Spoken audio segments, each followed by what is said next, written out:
In the beginning, the real beginning. God sits by himself, alone in the darkness. How long has he been there? It feels like forever. Has it been forever? How did he get here? Who put him here? Did he put himself here? When did he do that? Around him, nothing. A void, no light, just him, sitting there in the darkness. Was he sitting? Standing? What was he? Wait, was he even alone? What was that sound? Peering down in the darkness, he realized something. Underneath him was water. Cold, empty, utterly lifeless. It was creepy. Where had it come from? Did he make it, then forget about it? Did he not make it? And if he didn't, then who did? He had to have made it, yet he couldn't remember doing so. But if he had created water, as of course he had, then why had he created only that much reality and no more? Why had he been sitting there in the darkness above the water, basically forever? He didn't know why. He just sort of had. But now, for whatever reason, God had a thought. He wanted to see. How would he do it? God tried clapping his hands. Nothing happened. He tried clearing his throat loudly, then closing his eyes tightly and reopening them. Nothing worked. Was he stuck here forever, sitting in the darkness with the lightless waters swirling beneath him? Absolutely nothing to do? It sounded horrible, hellish, as he would later say. God had an idea. He would speak aloud what he wished for. He had never spoken before. He thought about what he wanted to say. Light, please? No, it seemed weak, lacking in gravitas. Turn on the lights? Stronger, perhaps, but who would he be making this demand? I want light? Too childlike. God sat in the darkness for another chunk of time. How long? He didn't know. Time didn't exist yet. Then it hit him. He was sitting slumped, head in hands, listening to the water below, staring at the inky blackness around him through his fingers when he suddenly knew exactly what to say. "Let there be light," he called out. And there was. God was delighted. Excellent! This is Infants on Thrones, the philosophies of men mingled with humor. We are the Quorum.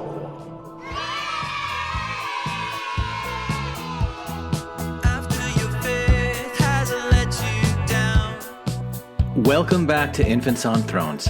I'm Glenn Osland, and today I am thrilled, beyond thrilled, super thrilled to be sitting down with fellow infant Randy Snyder. Of course, I'm always thrilled to be with Randy.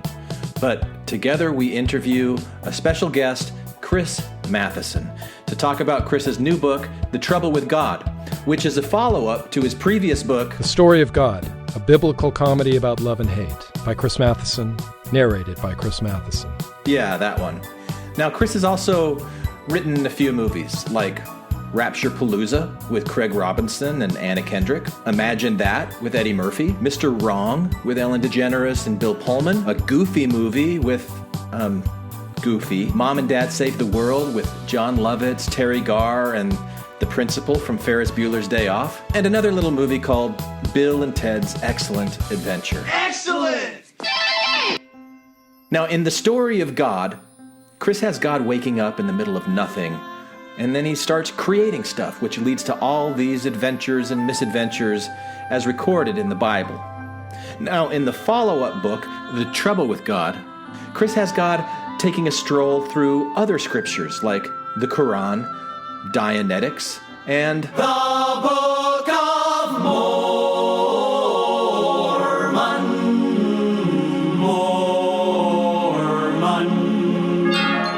Yeah, that book. So sit back and enjoy this conversation with Chris and his great comedic mind. And oh yeah, come support us on Patreon, where for as little as $1 per episode, capped at whatever monthly budget you want to cap that at, that can ensure that this podcast keeps going and also give you access to bonus content for Patreon supporters only. Yeah, Patreon's great. Come support us. And now let's jump right in to part one of our interview with Chris Matheson. I sat next to a guy on a plane once. It was a very strange conversation. He was like this businessman looking guy. Yeah. And he just started talking to me, which I usually hate, 'cause I don't want to talk to people in flames. Yeah. But this guy was kind of interesting. And he basically told me he was a Mormon. He was a practicing Mormon. He said, I don't believe in any of it. I think it's all a big joke. I don't believe a word of it anymore. But I can't tell anyone because it would kill my wife. It would kill my business. It would kill all my friendships. So I just tell complete strangers on planes sometimes, and I let it all come out. And then I go and I live this life. And I thought, wow, that's really interesting. That's really strange. Yeah, we may have listeners that identify with that. I wouldn't be surprised. Huh. Yeah, it's interesting. How about did you grow up with any kind of religious practice or religious tradition? No, not really. Except that my dad was very Southern California New Agey and believed in all kinds of every New Agey bullshitty thing you can think of. He believed in, from astrology to, pyramid power to all kinds of ghost stuff, all kinds of, reincarnation, supernatural things. And so it was kind of steeped in this environment where there was a lot of belief, but none of it like organized religion. I don't even know that my dad believed in God. He had all these weird crackpot ideas, but there didn't seem to be any God necessarily, and I used to say, but like, how does all this stuff happen? Who organized it? This is a pretty elaborate system, Yeah. My mom was probably an atheist without really feeling comfortable saying she was an atheist. She was a pretty hardcore skeptic about everything. No, I never set foot in the church. Literally, I didn't set foot in the church until I was 28 years old. And the first time I ever set foot in one was a big Catholic church in Italy. And I was like, oh man. Whoa, was it in the middle of really a mass? No. Oh, it wasn't, but it was just it was like empty. Okay. Yeah. You're just touring. Yeah. Just like it was just touring.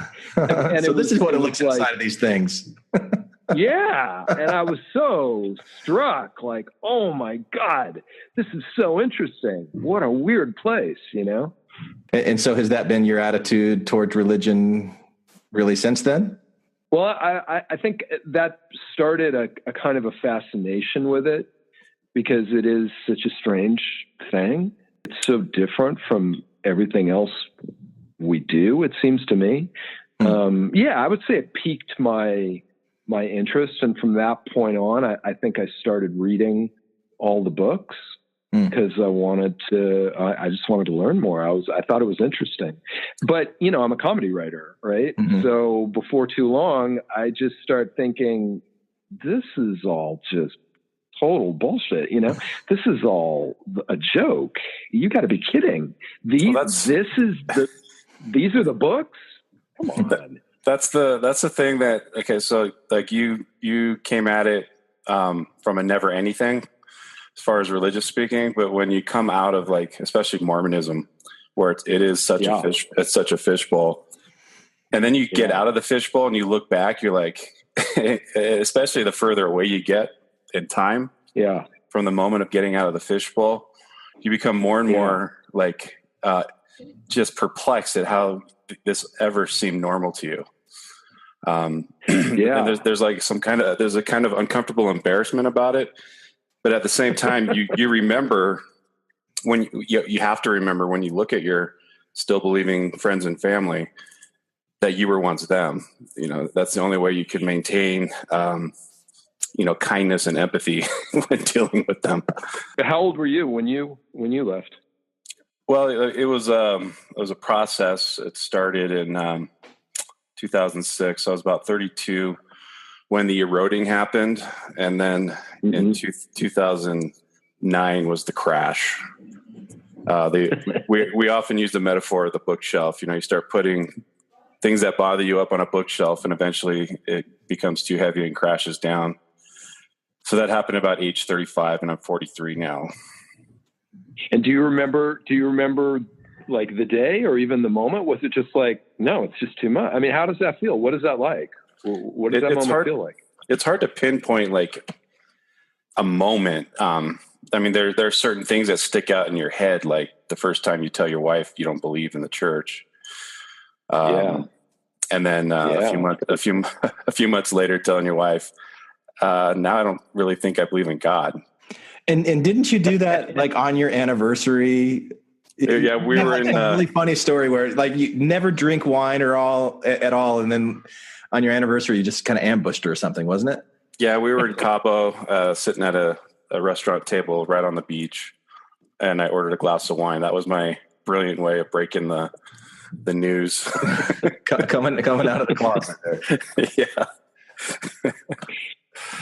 So when you were growing up, though, I mean, did you have any religious friends? How did they look to you? What did it look like from the outside of it? Outside looking in. Obviously, you didn't go to any church. No one invited you, or you didn't accept any invitations to go to anyone's church. But I don't. Where did you grow up? I grew up in like a suburb of Los Angeles in the San Fernando Valley. And that's not far from where I grew up.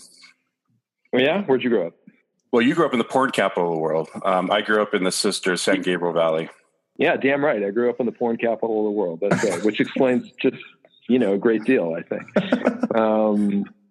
But no, I don't know that I was ever invited to any church-related things by anybody, and I don't know why. Honestly, I did know I had some friends who were Jewish, but they never invited me to their services, and I had some friends who were Catholic, and they didn't invite me to their services. So no, I was really like completely ignorant of almost everything up until except, as I said, all this new agey stuff, which I was surrounded with, and it felt like a religion, and it is kind of like a religion. It's absolutely. Oh yeah, it's just another form of bullshit. It's just really feeble. It's really feeble-minded, and it's really lame, and it's got no kind of historical weight to it, and it's pretty weak, but it does feel like religion. So I did grow up with that. Did you ever feel, Chris, like you were kind of weird that you didn't have religion when everybody else had religion around you and they were the normal ones? Or did you feel like you were the normal one and they were weird because they had religion? It's an interesting question. Given how much I think about religion now, and I do, I write about it. I'm very interested in it. And it actually is a fascination to me. I didn't have much interest in it at all. I didn't really think either I'm lucky. I guess I would have thought, well, I'm lucky because I don't have to go to church on Sunday. I would have thought that. I'm lucky. I don't have to do any of that stuff. I didn't feel excluded, but I don't think I had any friends. Birds of a feather do kind of flock together. Mm-hmm. And I don't think any of my friends were particularly religious. They might have been. Some of them, I guess, did go to church, but none of them were religious enough that they cared whether I was or wasn't, or their parents cared whether I was or wasn't. Did you know any Mormons by chance in high school, or not? The first time I met a Mormon that I'm aware of, and I could have in high school. I don't know, but the first time that I did. And I knew was in graduate school. So that's pretty late, right? That's like 24 years old. And I met this guy, and he was an actor because I was like studying to be a theater director, and he was in the acting program. And I thought, this is like the nicest, most sincere, but he struck me as so weird because he just felt like he'd walked out of 1955. Right. And it just was the strangest feeling.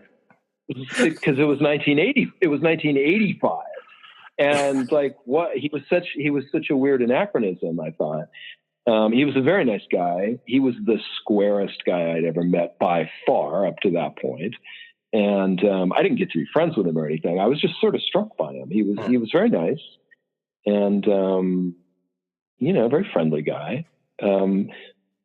But yeah, he felt like he walked out of a time machine to me. Yeah. He's either an FBI agent or a Mormon. Yeah.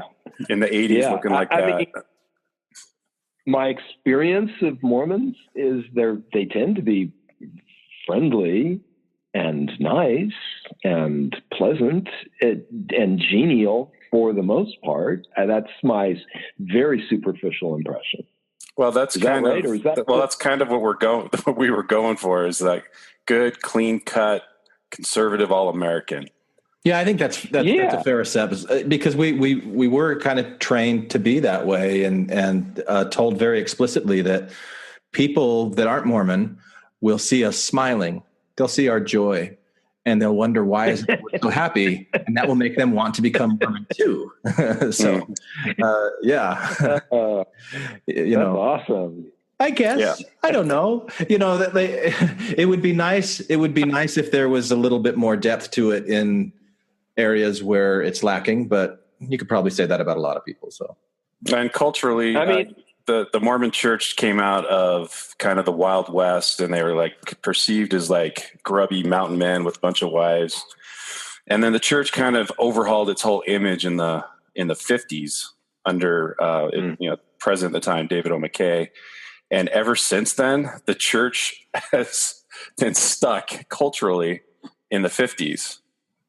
Right. That's why that guy looked like he came out of a time machine. He kind of did. Yeah.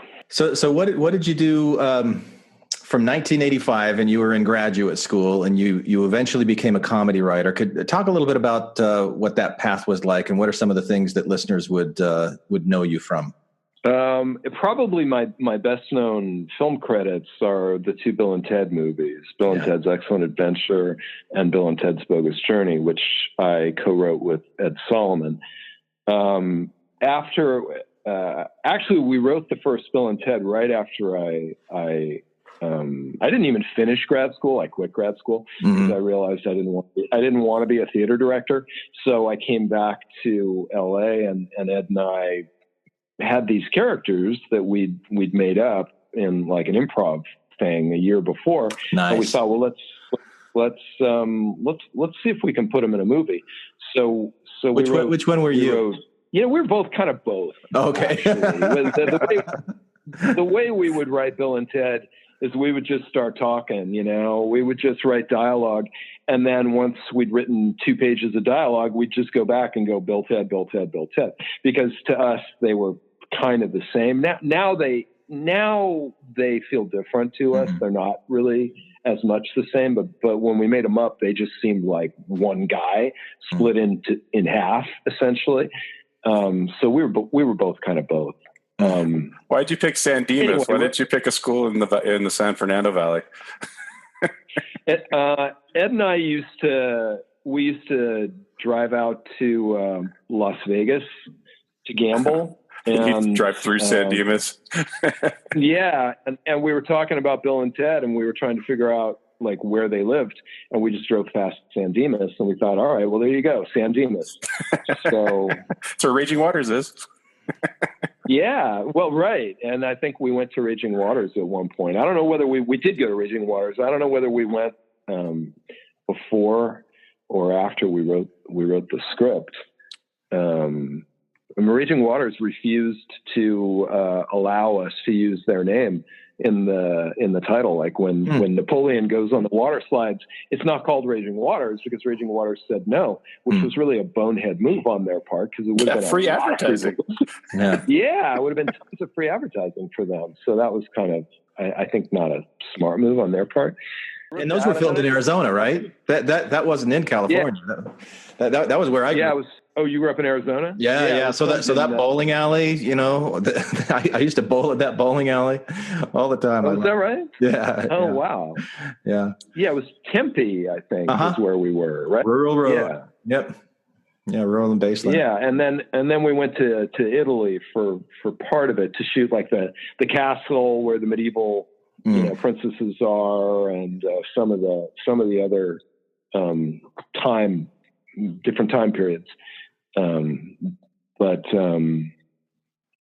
So then I just got into the movie business for a pretty long time and wrote a number of other movies. Is it a fair assessment to say that your curiosity with religion kind of evidenced itself in Bill and Ted's with the George Carlin character and, kind of this futuristic, they're being worshipped and they're creating this utopia? Was there any kind of religious curiosity in that? Well, I would say it manifests itself slightly in the first one in the ways you're talking about. I mean, in the second one, if you think about it, they go to hell. I have a feeling we're about to embark upon a most unprecedented expedition. It's the Grim Reaper, dude. How's it hanging, Death? Right. They go to heaven and they meet God and they meet Satan. So in the second one, it's really present. I need to see. I don't remember the second one. I just don't remember it. I need to watch it now. Yeah. It's strange. Most people prefer the first one, but the people who like the second one, they like it because it's strange and not a conventional sequel. Basically, we took our two main characters and killed them and sent them to hell, which is an odd, counterintuitive thing to do, let's say. The original title of it was Bill and Ted Go to Hell, which they didn't let us keep, but it's a pretty funny title, actually. Yeah. I think the interest in all matters religious was definitely way back then. Yeah. Was Bill and Ted your first success, your first break into the business? It was. Yeah. I'd written a few other screenplays before. I think Bill and Ted was the fourth screenplay that I wrote. So I wrote a few to just kind of learn how to do it, I guess, practice a bit. But Bill and Ted was the first one that worked, that anybody liked. What was it like shopping it around? How did you get it? Did you get an agent and shop it around? How did you crack into that? Because that business is really hard to crack into. Yeah, it can be a very hard business to crack into. Ed, my partner on it, he had right out of college, he'd gotten a job working on a TV show called Laverne and Shirley. So he had an agent. Oh, I've never heard of it. Yeah. Yeah, a little show called Laverne and Shirley. Yeah. So he had an agent. Unfortunately, his agent really didn't like it. In fact, we had a lot of people who really didn't like Bill and Ted very much. They were like, we don't think this is anything. So we had to look around for somebody who would like it. And then we did find an agent who liked it a lot. And then they were just kind of one thing led to another, and we got it to a producer, and then the producer got it to a studio, and it kind of was like that. It was a huge hit. I mean, I remember when that came out when I was in high school. That was huge. The theater was packed.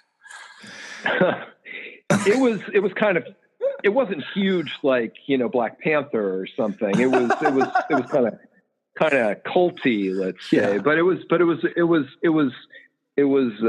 was pretty successful for a small comedy. Is this about the age you were getting into religion? Yeah, actually, it was when I went into that Catholic church for the first time.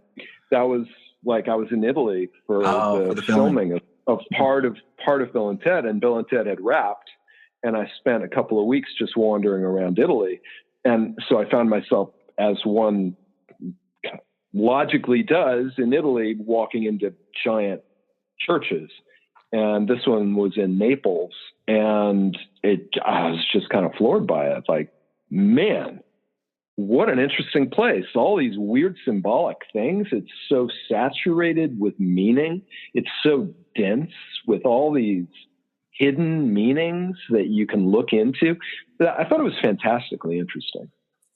And I would say not long after that. It must be that after that I read the Bible for the first time. Did you read it all the way through? Yeah, but I don't think I read it particularly carefully. Yeah. And I probably did kind of skim certain things. And it just didn't really land with me super heavily. And then I revisited it it was probably in my 40s actually. And that's when I kind of it was shocking to me how amazing it was and how funny I thought it was. What a gold mine I thought it was comedically. Heaven, God's home in the sky, had started out as basically nothingness floating over water, boring. Now God had begun to work on it, and as he did, he realized that he had very specific taste and that he loved it. It was gaudy and colorful and fabulous. Heaven was becoming the wonderful home he'd always wanted for himself. At the center of things, there was a massive marble sculpture of God, one hand raised, the other on his hip, a stern look on his face. It was marvelous. There were also lots and lots of mirrors. God loved mirrors. There were, as well, a number of heroic portrait paintings of God hanging in midair. Most of them had been painted by angels who were not particularly gifted artists. Most of them, God much later realized, were mildly retarded. But no matter. They were still excellent. One of the few times God looked down at what was happening on earth, he saw a man named Onan, who refused to impregnate his sister-in-law, pulling out before he ejaculated. This was absolutely unacceptable. Sperm was precious stuff, not to be spilled on the ground. Onan would also sometimes masturbate, which God was infuriated by. That glorious seed is not to be wasted, he nearly shouted as he watched Onan whack off. God killed Onan, obviously. The thing that's so funny about all of these books, to me, is that we're told that they are the absolute truth. I mean, that's built in, right? And we're told in no uncertain terms that this is absolute truth. Capital A, capital T, like this is the truth. And then they turn out to be kind of ludicrous and ridiculous, and they don't make any sense. And even internally they don't hold together, and they're filled with crazy details and hilarious things. So I really I loved that, and then I started reading it really, just combing through it, looking for things that I thought were funny, and that led me to the other book. And at a certain point, I got really interested in Joseph Smith, because you can get really interested in Joseph Smith because we know a lot about Joseph Smith, unlike all this other stuff where it's like 1,500 years ago or 2,000 years ago. Joseph Smith dies in 1839? I mean, it's just, what is that, 4 generations ago? It's just not that long ago.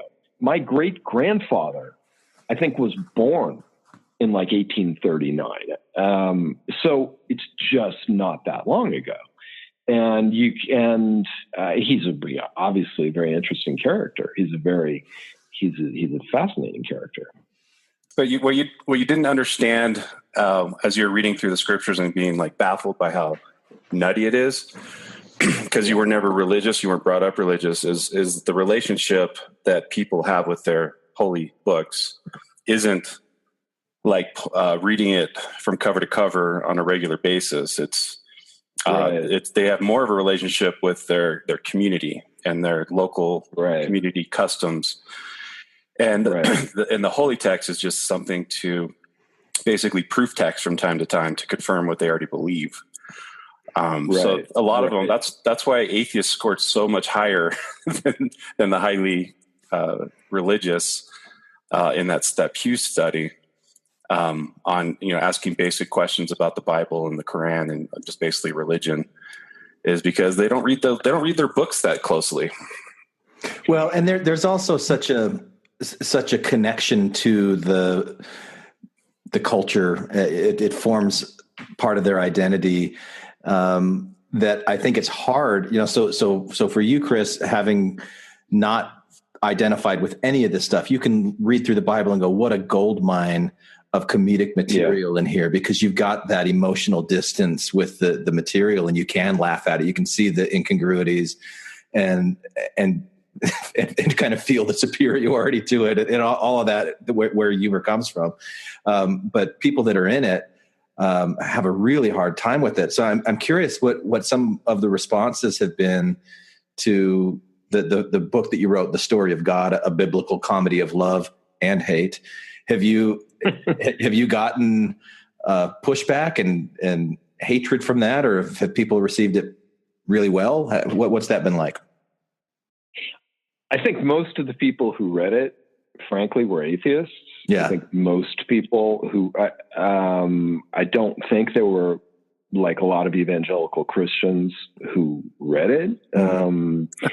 If they did, it probably flustered them. I didn't hear much. I don't really make myself, I'm really not out there. Yeah. You know, I'm not like on Facebook or Twitter or anything. Cause I didn't really want to open myself up to a bunch of, angry Jeremiads about how I was going to roast in hell eternally. So, I didn't, open myself up to that. I think that some people thought it was funny. I assume that there were people who were offended by it. I don't know. There were a couple. I mean, all I really know is like what I saw on like people literally reviewing it on Amazon. And I know there's people who hated it and were offended by it. And other people thought that it was funny and were amused by it.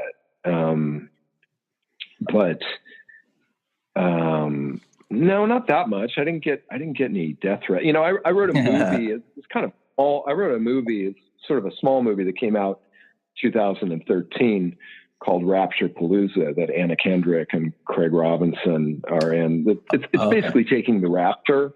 It's taking the revelations and making a movie about what if this really happened in contemporary times.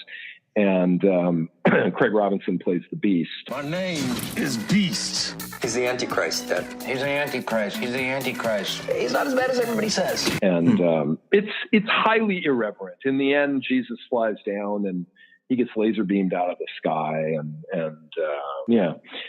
So I definitely got some scathing things. A lot of you're gonna burn in hell for what you've done here. I definitely have heard that. I definitely have gotten that. If you don't believe in it, it's really not much of a threat. No, not hell. Right. Yeah, I'm really not too scared of that. I'm really not too worried about that. But I think that you were talking about the experience of these books from the inside, and that does make sense to me. As I read them, I would periodically just sort of shake my head in astonishment and just think, how does anybody really believe this? And it does make sense to me that like you don't read it if you're in it. That's not why you're there. You're there for the community, and you cherry pick and you find a few things you like, but you don't really read it from start to finish. Maybe once in your life. Yeah, I remember being on my mission. Here I am supposed to be dedicating 2 years of my life to teach religion. And I would constantly, because I just never could get through the Old Testament, even on my mission when I had nothing but time to read it. But other missionaries would read through it. And I remember companions that were reading through it and telling me things I had no idea were in the Bible, like the time God was hiding in an alley and threw foreskin at Moses because he was pissed at him. And you're like, what? And then there's the amazing moment where God basically just beats the shit out of Moses for no apparent reason at all. After several hundred years of working on heaven, as well as traveling around the universe he'd created, not much, he thought to himself, God felt re-energized, ready to re-engage with mankind. It was around this time that a human being came along who God liked in a wholly different way than any he'd known before. The man's name was Moses, and he was smart, tough, ambitious, and loyal. For the first time, God thought to himself, this is a guy I'd like to be friends with. Moses naturally felt the same way, and so a beautiful friendship was born. This guy understands me, God would think to himself. I can express myself with him. I can tell him exactly how I want my people to act. Their friendship had gotten off to a very rocky start. Moses had not cut off his own son's foreskin as God had demanded, and God was furious about it. I like Moses very much, but that foreskin of his son's has to go, he had thought. God hated foreskins. My biggest mistake, he had called them. I should send Moses a message, God thought. Get your son circumcised immediately. Yes, that was the obvious thing for him to do. But then God shook his head violently. No, I'm going to kill Moses, he'd suddenly decided. I like him, and I want to be friends with him, but this foreskin thing is too much. I'm going to beat him to death with my bare hands. God flew down to earth and walked towards his people's camp. It was night, very dark. There were a few small fires burning, a few quiet voices. God stomped toward the camp, clenching his fists. Suddenly he stopped, feeling his foot sink into something soft and squishy. The smell hit him. He looked down. It was human poo. God cursed. He had to remember to command the humans to bury their poo. It was all over his sandal. God was even more furious now. He hated the humans at this moment. The way they pooped on the ground, the way they disobeyed him, the way they didn't remove their foreskins. God saw someone walking toward him from the camp. It was Moses. God charged him and tackled him, knocking him to the ground with a heavy thud. Moses looked up, amazed.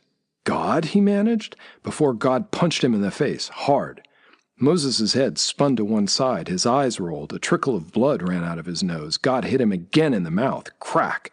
Moses' lips split, blood ran between his teeth. "What are you doing?" Moses whispered, before God grabbed him by the throat and started to squeeze. "I'm going to kill you, Moses," he said between clenched teeth. He slowly throttled Moses, feeling the life ebb out of him. God hesitated. Was he really going to kill Moses, the future lawgiver, just because his son still had a foreskin? Yes, he was, definitely. Moses' eyes bugged out, his face was purple, he was nearly dead. Then God heard frantic footsteps rushing towards him and a woman's voice screaming, "Wait, wait!" As God pulled back for a second and Moses sucked in a desperate breath, his wife, Zipporah, her son in her arms, rushed between her husband and God. Wielding a sharp rock, she very quickly and efficiently proceeded to yank up her son's little robe and cut off his foreskin. God sat back, out of breath, amazed at Zipporah's actions. Somehow, from inside their tent, she had grasped that God was throttling her husband to death because their son still had a foreskin. Grabbing a rock, God marveled, she had rushed out and in near darkness cut the wailing baby's foreskin off. She had then rubbed the bloody foreskin against Moses' leg and said to him, "Now you are truly a bridegroom of blood." God got up and without a word walked back into the desert night, trying to understand Zipporah's odd remark, but failing. Then he flew up to heaven and cleaned the last bit of shit out of his sandal. And his only spares him because his wife, Moses' wife, runs out and smears bloody. It was the foreskin. the wife saved Moses from God by throwing foreskin at him. So I got that wrong. Yeah, it's fantastically bizarre. It's wonderfully funny. It's really great. I love how on your title page you say it's based on a true story. A true story is crossed out, and in its place it says the Bible. Love that. Yeah, love that.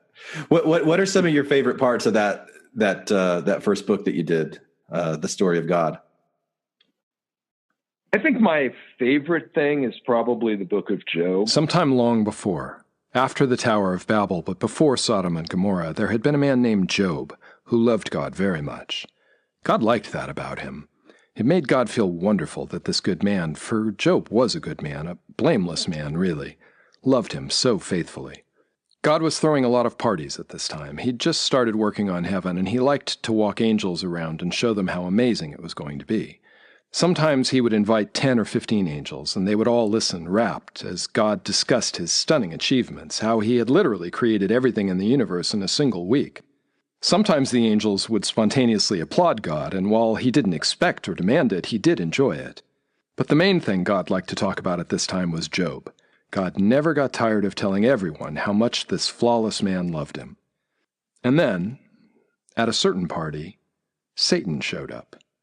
He was not invited, obviously. He was not supposed to be in heaven at all, except for occasional and brief meetings about hell, but there he was.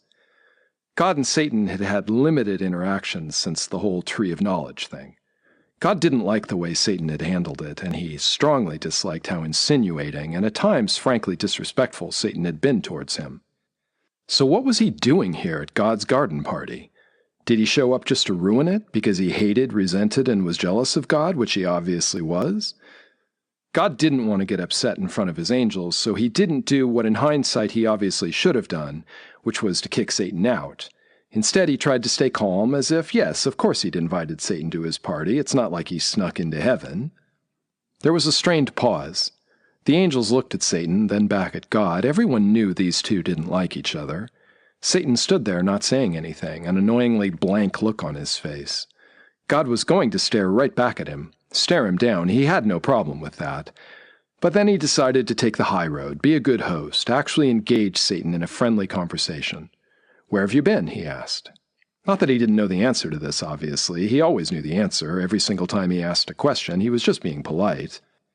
"I've been roaming the earth," Satan answered, and for a moment God thought about saying, "Why weren't you working on hell? That's your job." But he decided not to. Glancing over at his angels, God nodded grandly and said, "Did you see Job? He's a very good man who loves me and hates evil," meaning, he loves me and hates you, Satan. Suck on that. Satan's response was quick. "Why wouldn't he love you? He has a nice life. Take that life away from him and see if he still loves you then." God felt his entire body tense up. Satan was publicly challenging him. He snuck into my party, and then, when I tried to make polite small talk with him, he attacked me. I should kill him right now.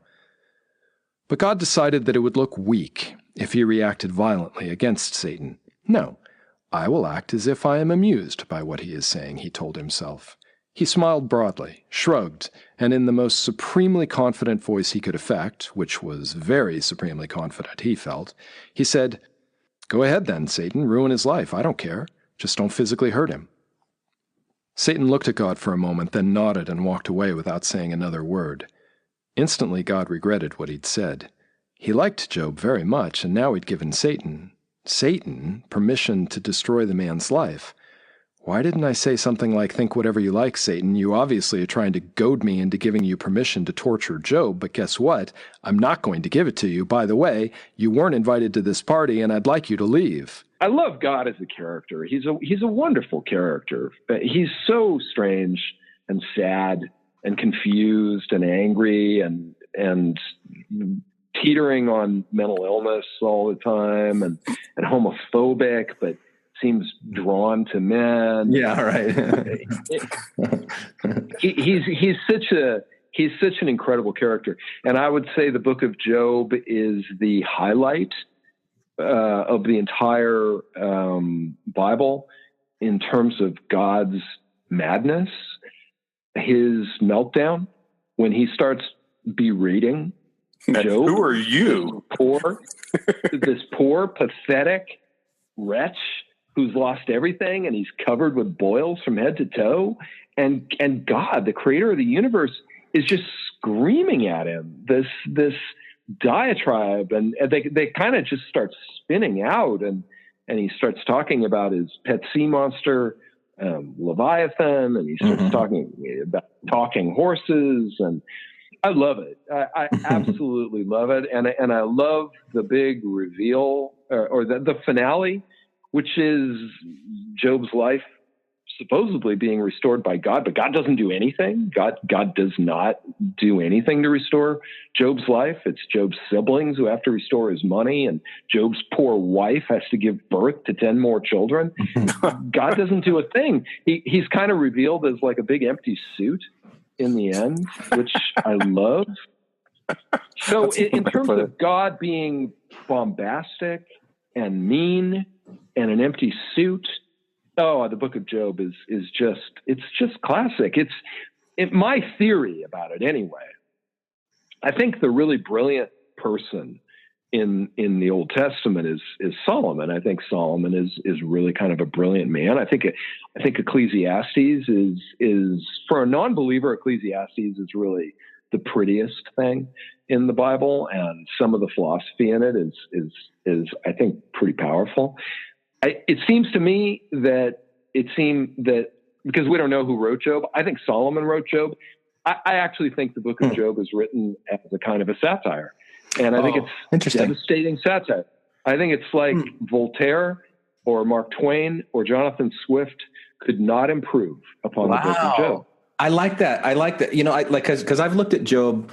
You know, my formal training was as a folklorist, and so I looked at Job as a folk tale and recognized some of the key marks. Like it doesn't quite say "once upon a time," but it almost does, in the land of Uz, which is a totally made up land. You know, so I mean, it kind of signals right from the beginning that what you're hearing, the fiction. But I had never thought of it before as a work of satire. I like that. I'm going to have to go back and look at that again. Well, the beauty of Job is the dialogue in between. The beginning and the end is the story everyone knows, but in between is like dozens of chapters of dialogue of, you know, what the hell, how do we make sense of this world? Yeah, but I mean, the beauty of it is that it's supposedly it's the crown jewel of the Old Testament, and it's the most magnificent theodicy ever written. But okay, so the answer to the question, why do bad things happen to good people, is because God makes a party bet with Satan. That's the answer. Right. That's why. The end, it ends terribly, you know, but the questions are good. Like the questions that are asked are profound, but ultimately in the end, God comes out and says, fuck you. Basically. Who the fuck do you think you are? Have you ever walked along the bottom of the ocean? Have you ever done that? He's just a prick. He's just a prick. Really. He's a bully. He's a bully picking on a sick, you know, kid who's heartbroken. It's really magnificent. And of course, the friends are great comedic characters because really they are the worst friends in the history of the world. They are the meanest assholes ever put on the page. I mean, they're you just can't believe how mean these guys are to him because they basically his friends who show up to comfort him. And before long, they're saying, you know, you deserved it. You had it coming. Your kids had it coming. It's just so mean. It's so black. And Satan, you know, okay, why else do I love Job? Because Satan only makes a couple of really great appearances. Right. And Satan's a fantastically interesting character, right? Yeah. So he shows up as the serpent. That's wonderful. That's fantastically great that he basically, you know, screws up God's plan at the very beginning. And then he plays this tremendous role in the Book of Job. And I look at it like he's kind of Bugs Bunny and God is Elmer Fudd in the Book of Job. He just outsmarts him, and all he has to do is ask him a couple of questions. Really, are you sure? That's it. Because that is the evil question to ask, right? I mean, when you're talking about faith and belief, evil means, are you sure? That's evil. And he just keeps saying, are you sure? Are you so sure about that? And it leads God to the most magnificent comedic pratfall ever put on the page, ever, by anybody. And I think Solomon knew what he was doing. I think it's beautiful. I love it. And I pick up on that tension between God and Satan in some of the things that you wrote in your next book that's coming out in May. There's a section when you're covering the Book of Mormon that I highlighted that I was kind of like, this seems kind of strange to me. Why is there this thing in here that there's this ongoing tension between God and the devil? And then there's a longer section. So hearing you talk about this, it helps me understand that better. So this is something you've kind of been intrigued with and carried with for a while. Well, the Bugs Bunny, Elmer Fudd nature of Satan and God.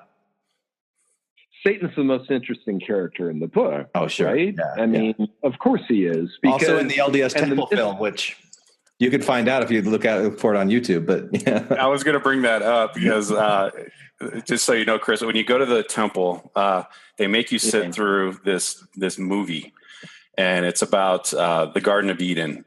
And so the main characters, the main characters are Adam and Eve and Satan. And there's peripheral characters as well, including God. God's kind of a peripheral character. But all the ones that are supposed to be the good guys are these flat, two-dimensional, boring characters. The only three-dimensional, interesting character, and the only one that's making any sense, is Satan. And the analogy I thought of with your interactions with Satan and God is that God is this hopelessly narcissistic, unsophisticated blowhard, but with a lot of power. I'm not going to draw parallels Yeah. to any current people that might fit that description. And Not necessary. And Satan is like the guy is like Jon Stewart interviewing him and just,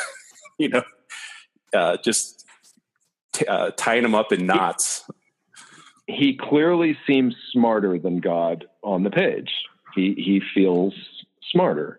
God seems kind of chaotic and messy, and the nature of Satan is just one of the giant questions of the whole story, right? Like, why is he there? Why does he exist? Why did God create him? Who has a giant plan, a huge plan, a perfect plan by definition, right? Because it's got to be perfect because it's God. And your first move is to create your worst enemy who's going to undermine you at every step. Who does that? What on earth is the logic of that? But that's the story, unless we believe that Satan was not created by God. But of course, Satan was created by God. I mean, he had to be. Everything was created by God. If he wasn't, then we're into a whole different belief system, I think. It's not monotheism, I don't think.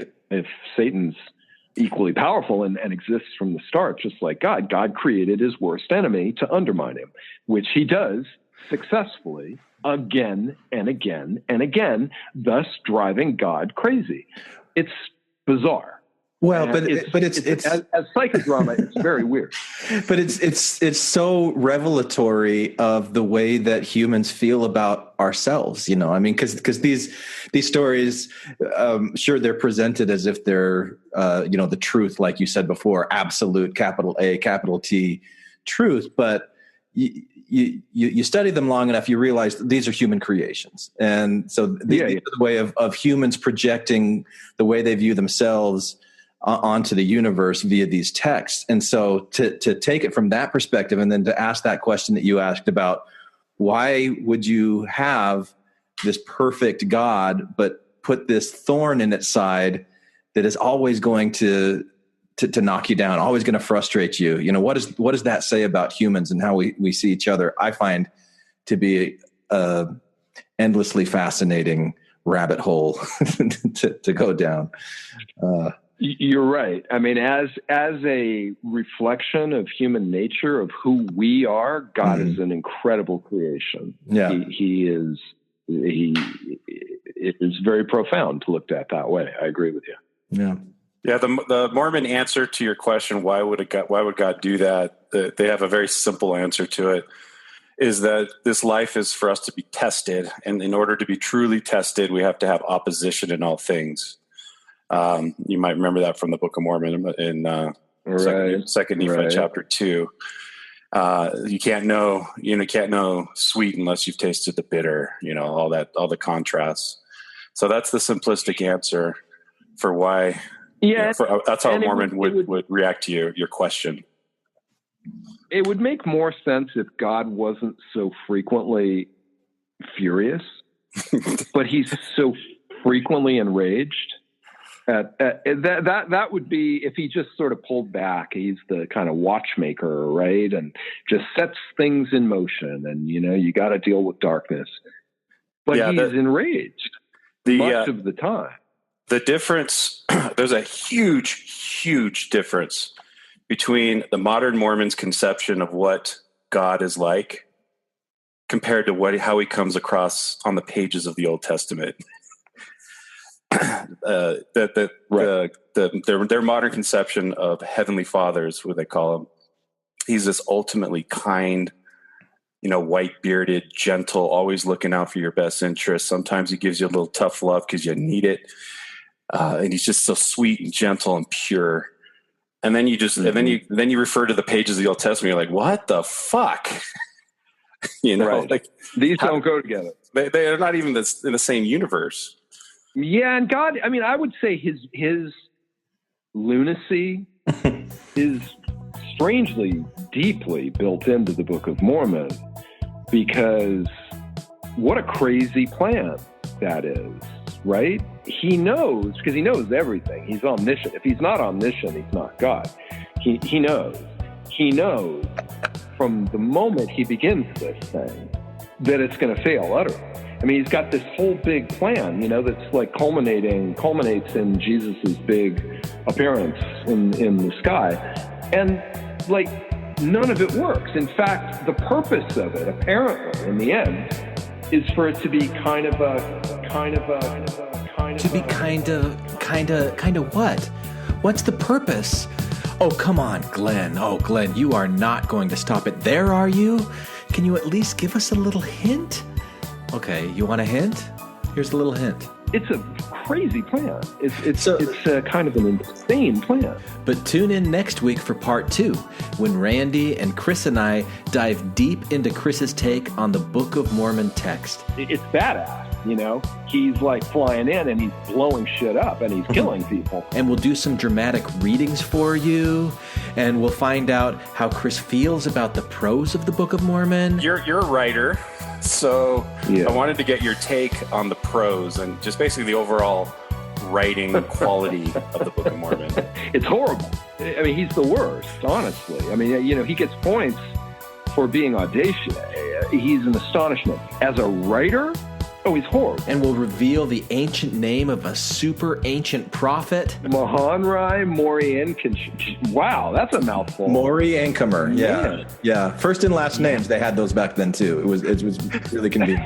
And then the name of his even more ancienter brother. It's Mahonri of the Moriankimers. You know the Moriankimers. They live in the hills. Yeah. Oh yeah, the Moriankimers. And his brother Jared. But for now, all you fellow little infants, it's time for bed. Good night. There's a sad sort of clanging from the clock in the hall, and the bells in the steeple too. Go to sleep. And up in the nursery, an absurd little bird is popping out to say cuckoo. No, you can't have a drink of water. Cuckoo. Regretfully they tell No, us, you can't but stay up to hear more from Uncle to Chris. say goodbye to you. No, you already went potty. Well, then I guess you're just gonna have to wet the So bed. long, farewell, I'll be there saying goodnight. I hate Do that to and go everything and in that leave this pretty side.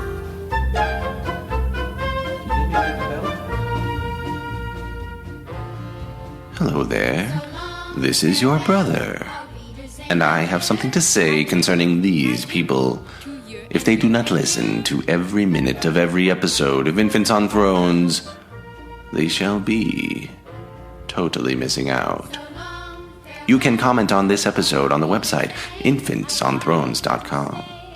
And if you really like what you hear, give the quorum money. They could buy anything in this world with money. On second thought, just give the quorum a 5-star rating and write a short review on iTunes. I did. A small token for which they have pledged their eternal souls. Anyone for the closing prayer? Thank you for listening to Infants on Thrones.